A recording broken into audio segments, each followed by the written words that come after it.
John Cusack, interprété par Benjamin Duy. Chapitre 25.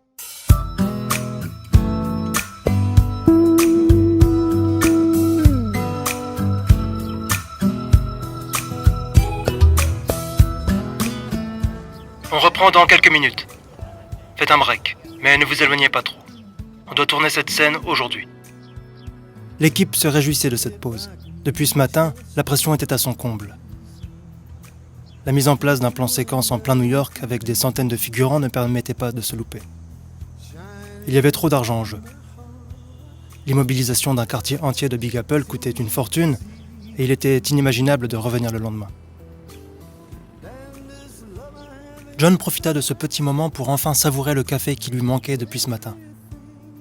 Les yeux plongés dans son scénario, il se remémorait les quelques répliques apprises la veille. Le script avait été modifié et tout son travail de mémoire n'avait servi à rien. Il lui fallait retenir d'autres phrases et il n'aimait pas ça. Surtout quand c'était des répliques courtes. Apprendre un long texte à un monologue lui était plus facile.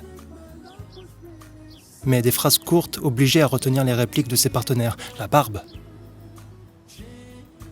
Ce qui l'énervait dans l'histoire, c'est de mettre en mémoire des phrases qu'il faudrait oublier le soir même pour en apprendre d'autres.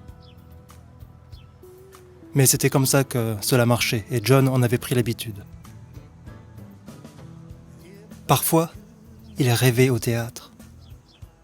Il avait envie de s'y frotter. Au moins apprendre un texte aurait un sens. Et puis, une fois le spectacle lancé, il n'aurait qu'à se rendre au théâtre le soir, et il aurait tout le loisir dans la journée pour se reposer et penser à autre chose. Le théâtre. Ça lui faisait envie. D'autant plus que beaucoup de ses partenaires défendaient des grands textes sur les planches de Broadway en ce moment. Pourquoi n'aurait-il pas l'occasion de se montrer sur une scène ? John savait qu'il prendrait plaisir à incarner un rôle sur le long terme. Pourquoi pas un Shakespeare ? Non. Les Shakespeare étaient réservés à Al Pacino. Alors, une pièce contemporaine ? Une histoire de couple moderne avec des rires, mais aussi du drame, de la jalousie, de la tendresse. Le texte serait bien écrit et cela changerait des « On ne bouge pas, police !» ou encore des « Va te faire voir, connard !» John tournait actuellement un film d'action. Une histoire basique de terroristes menaçant de faire exploser une bombe sur la ville si on n'exécutait pas leur volonté. Un film comme on en tourne souvent et dont on connaît par cœur toutes les ficelles mais qui fonctionne à chaque fois. Le réalisateur, Quadra aux cheveux longs, connaissait son affaire car son talent avait explosé dans ce genre popcorn. On pouvait lui faire confiance et qu'importe si le film marchait ou pas, il y aurait toujours un rattrapage budgétaire sur la sortie DVD. Fiona traînait sur le tournage. Plusieurs de ses poulains étaient sur le film et pour elle c'était le jackpot. Mais elle s'inquiétait surtout pour John. Depuis l'histoire. Elle avait remarqué qu'il prenait beaucoup de distance avec son travail. Il avait pris très peu de repos et ce tournage était venu quelques semaines après sa rencontre avec Michel. À plusieurs reprises, elle avait tenté de le guider dans des choix plus ambitieux. Car depuis quelques semaines, John était l'acteur qu'on souhaitait faire tourner. On parlait de lui sur de nombreux projets. Des réalisations ambitieuses, des rôles à Oscar, des partenaires prestigieux. Mais John préférait se glisser dans la peau de l'inspecteur Kent pour son retour. Les courses-poursuites et les explosions à tout va lui permettaient de ne pas trop réfléchir.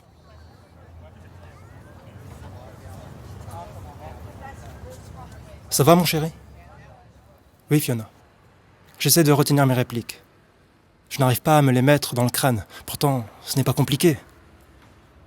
Moi, je n'ai jamais su. Même pour les paroles des chansons, impossible de les retenir. Alors, je chante n'importe quoi. Ouais, mais moi, je ne peux pas dire n'importe quoi, sinon le réel va être furax. Donne-moi ton script, je vais te faire réciter. T'as quel rôle ? Kent, tu devrais le savoir quand même. Je veux bien. Merci.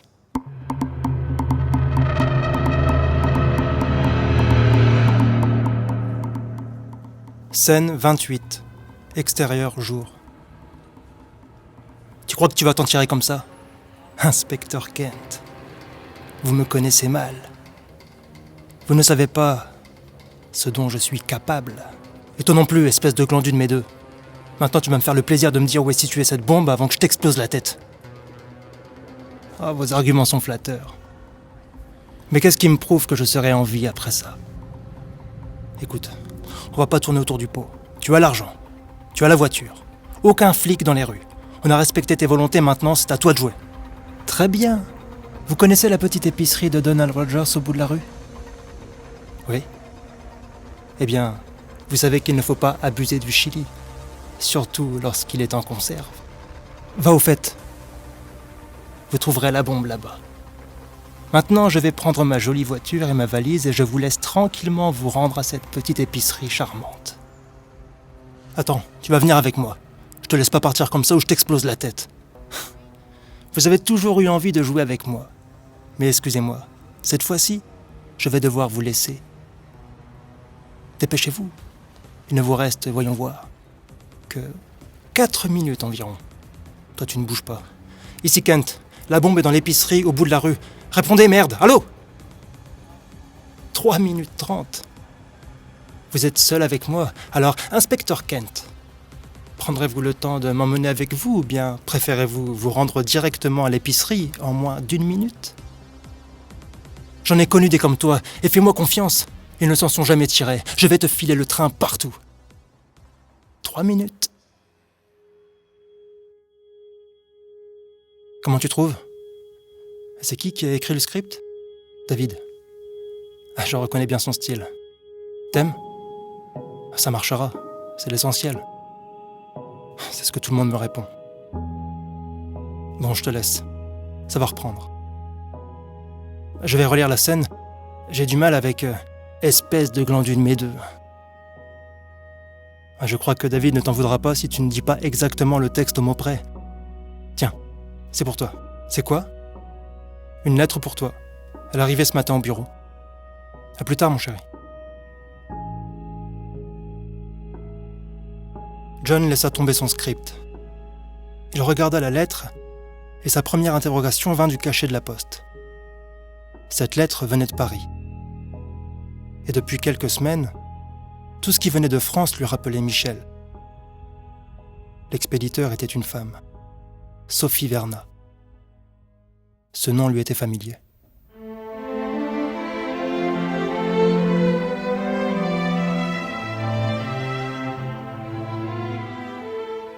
Cher John, pardonnez-moi de vous appeler ainsi, mais j'ai tellement l'impression de vous connaître qu'il ne pourrait en être autrement. Je m'appelle Sophie Vernat. Je suis l'amie de Michel. Enfin, j'étais. Je vous en prie, ne terminez pas votre lecture sur son prénom. Je sais que cela ne doit pas être facile pour vous de réentendre parler de lui, comme ce n'est pas facile pour moi de vous écrire. L'idée ne vient pas de moi. Je n'aurais pas eu le courage de vous écrire, ni même la pensée. Cette idée vient de ses parents. Ils ont insisté et je ne pouvais pas leur dire non. Ces braves gens ne vous connaissent pas. Et je crois, sans m'avancer, qu'ils n'ont vu aucun de vos films. Autant dire que cela a été difficile pour eux de comprendre ce qui avait poussé leur fils unique à vous traquer jusque dans votre intimité. Ils sont sincèrement désolés de ce qui a pu se dérouler et sachez, cher John, qu'ils ne portent envers vous aucun sentiment méprisant. Pour eux, tout cela résulte d'un accident. Ils ne cherchent pas à en savoir plus. Ce qui les frappe, c'est que Michel ait perturbé votre existence de façon violente. Michel était leur fils adoré et ils pensaient n'avoir rien à lui reprocher. Leur trésor, comme il aimait l'appeler. Ils s'en veulent terriblement car, voyez-vous, ils se sentent coupables de ce qui s'est produit. Ils estiment avoir fait trop confiance à leur fils en le noyant de qualité sans se rendre compte de tout ce qui le tourmentait au quotidien. Pour eux, je vous demande de leur pardonner. Pour ma part, je connaissais très bien Michel. J'avais de lui une image moins lisse. J'avoue qu'à plusieurs reprises, j'ai eu envie de le frapper tellement il m'énervait. Au final, c'est lui qui m'a assommé. Oui. Vous comprendrez, je suis celle à cause de qui Michel s'est retrouvé enfermé en clinique. Ce qui ne m'a pas empêché de continuer à le voir. Je sais que beaucoup m'ont traité de folle, mais je ne pouvais pas oublier cet ami d'enfance que j'aimais malgré son geste. Allez savoir pourquoi. Cette période a été très heureuse pour moi. Curieux, non ? Mais nos tête-à-tête nous ont rapprochés. Et puis, je vous ai découvert. Quand Michel me parlait de John Cusack, ce nom ne me disait rien. Je m'excuse. Le cinéma et moi, ça fait deux. Et puis, j'ai commencé à regarder vos films. Je me suis aperçu que je vous connaissais déjà. J'ai une tendresse pour un monde pour nous. Je ne pourrais pas expliquer pourquoi Michel s'est fixé sur vous. Je crois que même lui l'ignorait. Mais vous êtes arrivé à un moment de sa vie où tout n'allait pas pour le mieux. Je ne rentrerai pas dans les détails car cela ne vous apporterait rien, mais toujours est-il que quand il parlait de vous, il retrouvait cette étincelle dans les yeux. Vous faites partie de ces gens qui sont des repères dans la vie des personnes comme nous, comme beaucoup d'acteurs, de chanteurs ou d'écrivains. Vous participez à nous embellir la vie. Et vous avez embelli la vie de Michel. Je regrette qu'il n'ait pas su se contrôler. Il a confondu la fiction et la réalité. Mais ce que je voulais vous dire, et pardonnez-moi car cela va être étonnant de ma part de l'écrire, c'est merci. Merci pour lui, car vous l'avez rendu heureux. Et cela ne s'était pas produit depuis longtemps. Avant son départ pour les États-Unis, il avait laissé un petit mot dans son agenda. John Cusack. Enfin, ne pas le décevoir. Continuez à nous faire rêver comme vous savez si bien le faire et croyez-moi, des Michel sont rares. Nous sommes beaucoup à vous admirer dans la discrétion. Pour notre bien à nous. Alors, continuez. Ne vous arrêtez pas. Cordialement, Sophie Verna.